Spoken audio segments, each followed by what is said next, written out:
होगा कि बच्चों के भी ऐसे प्रॉब्लम होते हैं। बच्चे जब सोते हैं तब कभी-कभी करके ज़ोर से आवाज़ खींचते हैं, कभी-कभी खर्राटे भी लेते हैं वृद्धों की तरह, कभी-कभी बेड में इधर-उधर घूमते रहते हैं, कभी-कभी मुँह से लार टपकती है। ये सब प्रॉब्लम स्लीप एपनिया के साथ जुड़ी हुई होती है।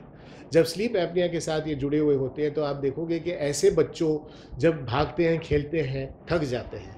जब बच्चा नींद से उठता है तो कभी-कभी सर दर्द प्रकट करता है कि मुझे सर दर्द है।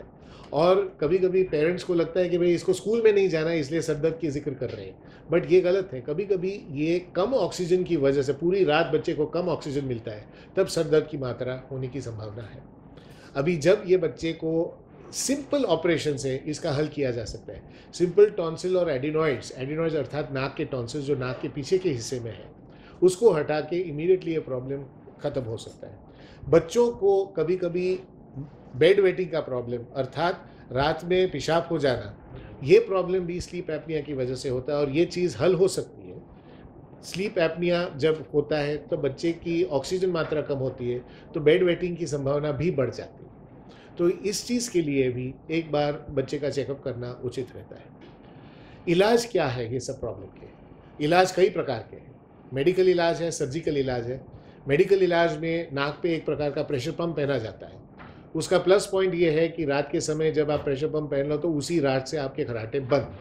बट माइनस पॉइंट ये है कि पूरी आजीवन आपको शायद ये ऐसा मास्क पहनना जैसे आईसीयू में बैठे, वैसा आप पसंद ना भी करें।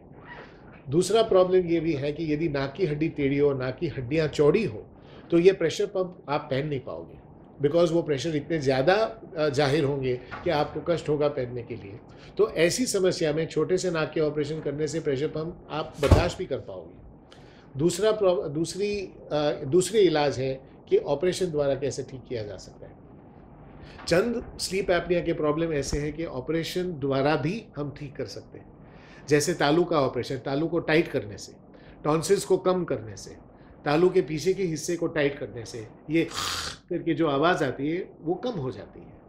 ज़ुबान के पीछे का हिस्सा भी कभी-कभी किन लोग को बड़ा हो जाता है, तो उसको भी क्लियर किया जा सकता है। एक बहुत विशेष समस्या है कि अचानक जब आदमी स्नोर करना चालू कर दे, तो कभी-कभी नाक के पीछे कोई मांस भी बनता होगा, जिसकी वजह से स्नोरिंग अचानक शुरू हुआ। कई बार ऐसा होता है कि कई लोग हमारे पास आते हैं कि भई हम तो यही वेट के थे, हमको यही साइज़ के थे, इतने सालों से कोई कष्ट नहीं था, अचानक कष्ट चालू हो गया। तो नाक की एंडोस्कोपी द्वारा हमें पता चलता है कि भई नाक के पीछे के हिस्से में कोई ट्यूमर हो, कोई गाँठ हो, कोई स्वेलिंग हो, जिसकी वजह से ये होता है, तो उसी वक़्त इसका इलाज किया जा सकता है। फाइनल जब जबड़ा जो है, वो पीछे के हिस्से में पीछे बनता है, जैसे रेट्रोग्नेथिया हम कहते हैं, तो उसकी वजह से भी स्लीप एपनिया होता है, भले वज़न ज़्यादा हो ना हो। तो उसके लिए भी मैक्सिलोफेशियल सर्जन द्वारा ये ऑपरेशन करके इसका प्रॉब्लम हल किया जाता है।